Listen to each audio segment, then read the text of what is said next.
soleh dan soleha.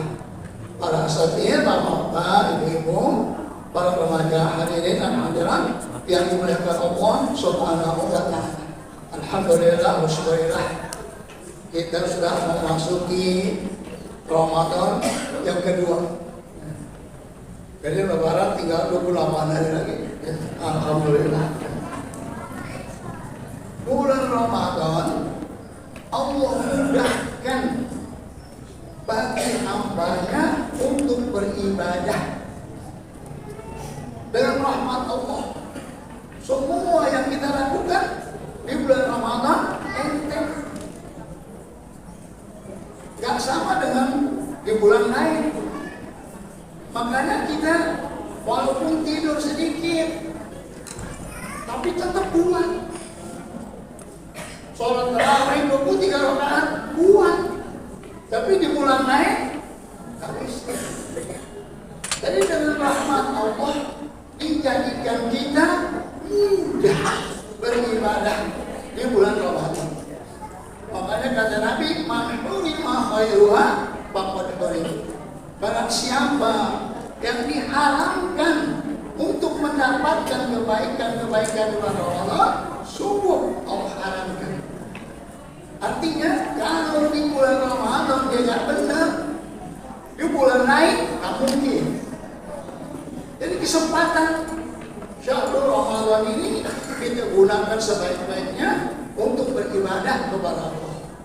Siangnya kita puasa dari subuh sampai masuk maghrib. Hari-harinya kita isi dengan ibadah yang lain.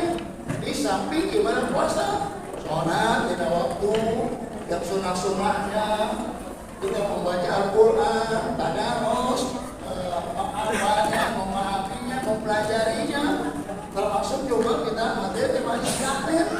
Karena bulan Ramadan itu dilipat gandakan pahalanya. Jadi ketika kita berbuat baik, dilipat-lipat kepada Allah balasannya.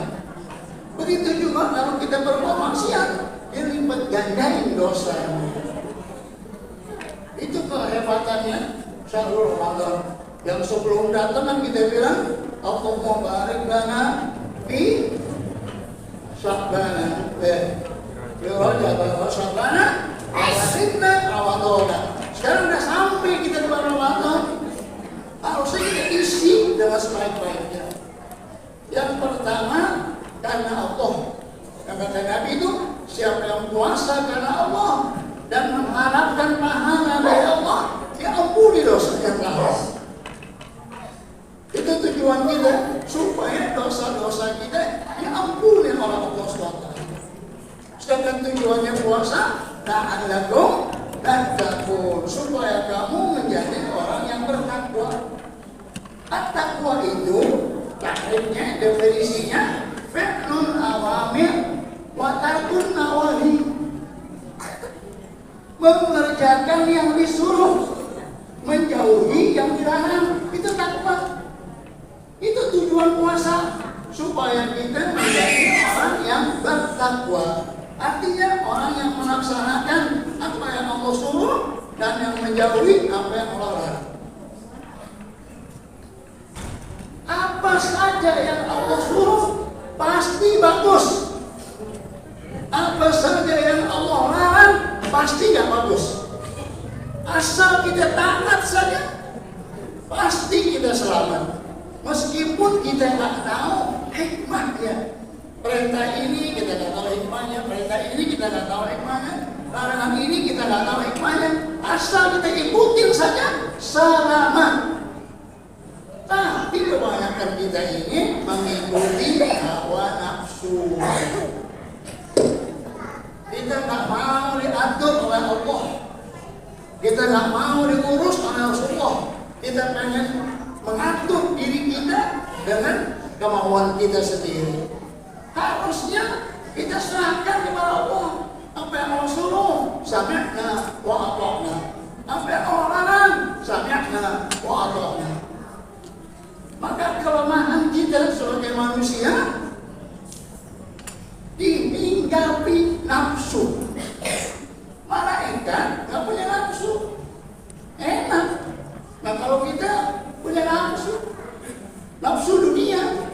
nafsu harta, nafsu pangkat, nafsu perempuan, dan nafsu-nafsu yang lain. Termasuk nafsu makan dan minum. Maka Allah perintahkan dengan ibadah puasa untuk mengendalikan nafsu perut dan nafsu kemaluan. Nafsu perut makan minum, nafsu kemaluan tidur dengan istri. Tidur dengan istri di bulan Ramadan kagak boleh, apalagi memilih orang. Memilih sendiri nggak boleh. Makan minum, kalau kita nggak makan dan minum mati. Tapi dua nafsu yang paling penting ini justru dilarang dari subuh sampai maghrib. Berapa jam? Ada nggak? 17 jam aja. 14 jam. Kalau di Eropa bisa lebih 17 jam. Apalagi di Eskimo cuma setengah jam baru berbuka dan puasa lagi. Kita beruntung nih, udaranya enak, segar. Ya, rugi kalau Ramadan datang kita nggak isi dengan kebaikan-kebaikan. Mengapa? Belum tentu Ramadan berikutnya nih kita masih hidup. Tapi pengen sih masih hidup, pengennya. Tapi kita nggak tahu. Nah, jadikanlah puasa ini puasa yang terakhir. Jadi kita baik-baikkan hari ibadahnya kita isi, baca Qur'annya, doanya. Yang kata Nabi, ada awatu mustajabah, doa-doa diijabah. Yang salah satu kata Nabi, da'watus shaimi mustajabah, doa orang yang lagi puasa diijabah. Sayang kalau hanya mengendalikan makan minum, nggak tidur dengan istri. Tapi yang paling penting lagi, kita kendalikan semua anggota badan kita. Di samping kita kendalikan dua nafsu. Mengapa? Karena kata dokter, kebanyakan orang sakit, sebagian itu sebabnya karena makan dan minum yang berlebihan. Kalau umat Islam mengikuti perintah Allah, kulu washrabu wa la tusrifu, makan minum jangan berlebihan, pasti kita sehat. Makanya Nabi ngajarin pas lapar baru makan. Tapi setelah anak-anaknya makan berhenti, itu saat berbeda. Nah, kita belum lapar sudah makan, selagi enak nambah lagi. Jadi ilmu kedokteran yang paling canggih, saat lapar makan. Lalu setelah anak-anaknya berhenti. Cara yang kuat gitu.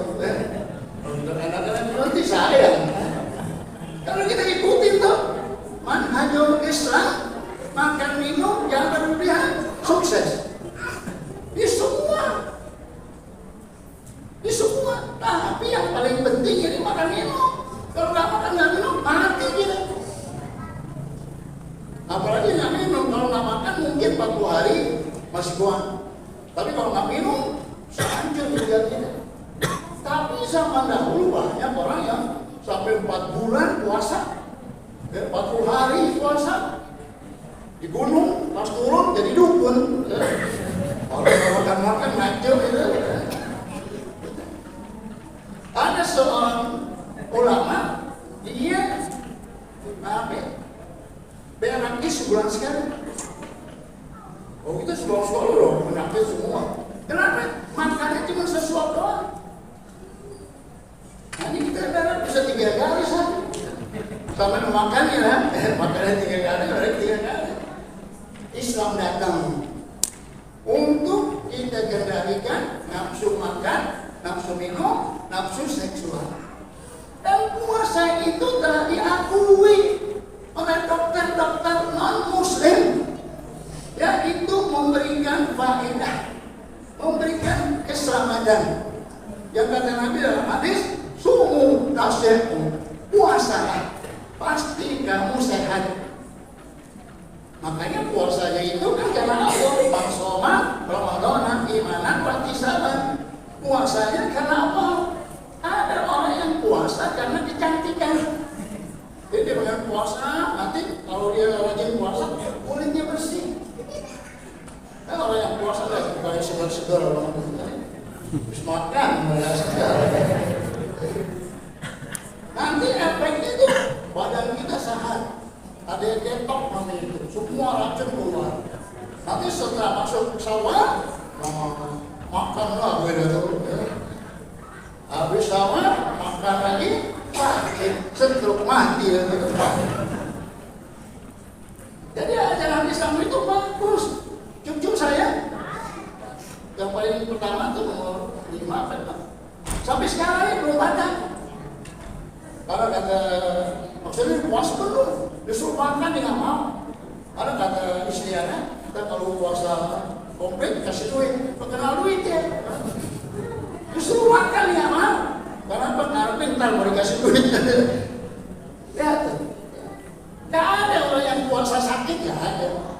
Justru puasa itu menyebabkan menjadi sehat. Oleh karena itu mari kita isi malamnya dengan sholat tarawih dan witir. Kata ulama yang bagusnya sholat tarawih dan witir bersama imam. Gak usah pulang. Nanti kalau kita mau sholat tahajud silakan boleh, tapi nggak usah witir lagi. Nah, kalau kita sudah witir bersama imam, kita nggak tahajud juga nggak apa-apa. Kenapa? Karena qiyamul lail di bulan Ramadan itu sholat tarawih. Jadi supaya kita habiskan sholat witir, sholat tarawih dan witir bersama imam. Setelah itu pulanglah. Mau tidur kan, mau tahajud kan, mau asya kan, tapi witir satu malam satu hari. Kita berinfak bersedekah, mau beri makan. Kata Nabi, man fattara sha'iman kana lahu mithlu ajrihi ghayra annahu la yanqusu min ajri shaimi syai'un.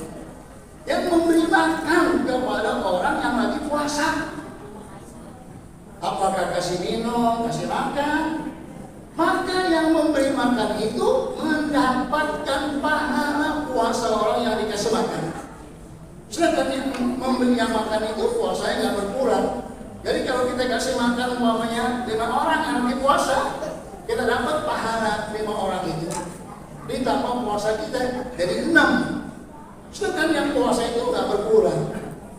Waktu Nabi ngomong begitu, ada orang yang bertanya, ya Rasulullah SAW, tidak semuanya kita punya duit untuk memberi makan. Kata Nabi, meskipun hanya dengan seteguk air diminum oleh orang yang berpuasa, kita dapat pahalanya. Maka di bulan Ramadan kesempatan, mari kita isi dengan ibadah hal-hal yang bermanfaat, khususnya menjaga diri kita dari akhlak yang tak bagus. Ya, akhlak kita jaga, mulut, mata, kuping, tangan, kaki kita jaga dari berbuat maksiat. Mudah-mudahan Allah memberikan kita keberkahan, umur panjang, sehat walafiat, rezeki yang banyak, yang halal dan berkah, keturunan yang soleh, yang salehah, yang telah meninggal dunia, khususnya orang tua kita, guru kita, sahabat bakir, istrinya, Allah, Hajar Ahsanu Amalah, dan semua keturunannya, anak-anaknya mudah-mudahan dapat maghfirah. Al-Fatihah. A'udzu billahi minasyaitonir rajim. Bismillahirrahmanirrahim. Alhamdulillahirabbil alamin. Arrahmanirrahim. Maliki yaumiddin. Iyyaka na'budu wa iyyaka nasta'in. Ihdinas siratal mustaqim. Shiratal ladzina an'amta 'alaihim ghairil maghdubi 'alaihim waladdallin. Amin. Terima kasih. Mohon maaf. Wassalamualaikum warahmatullahi wabarakatuh.